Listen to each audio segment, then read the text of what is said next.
Allez, c'est parti. Je pense que je peux enlever ma Charlotte. Oh oui, Ça va, j'avais pas l'air trop ridicule. c'était parfait.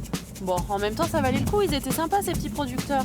Très sympa. En fait, on est allé aujourd'hui à la rencontre d'Elina et Pierre, deux producteurs de lait de jument. Vous allez voir qu'ils transforment ce lait en dessert et ça a plein de vertus nutritives. Regardez.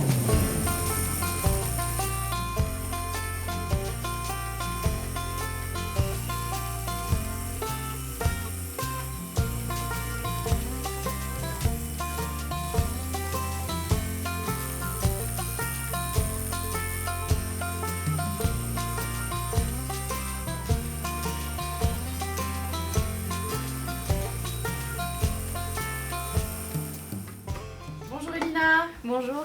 Alors c'est ici votre atelier de transformation. Tout à fait. Donc après la traite des juments, le lait vient ici tout de suite. Tout à fait, oui. Donc je le sors du potrailleur, je le filtre et je le mets en bouteille et je le pasteurise.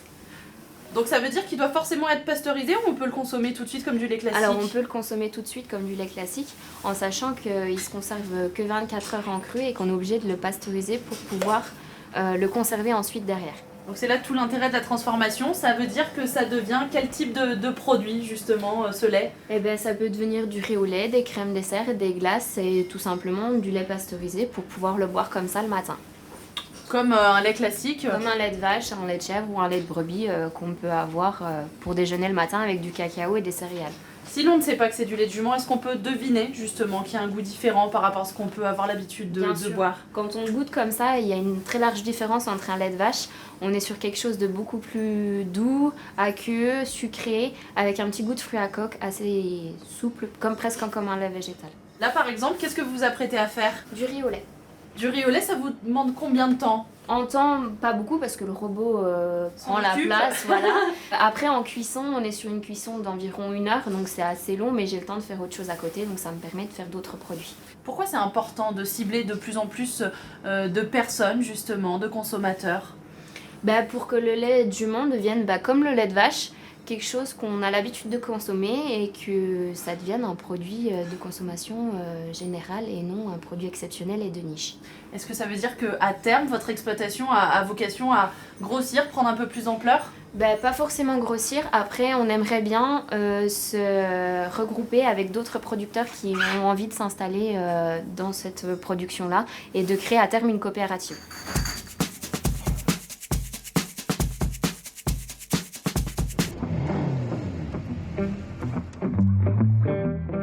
Non, le lait est du lait, hein, du lait de mammifère, du lait de mammifère. Donc voilà, ça nous intéresse aussi de pouvoir diversifier notre activité sur des fabrications d'autres produits à base d'autres laits. Voilà.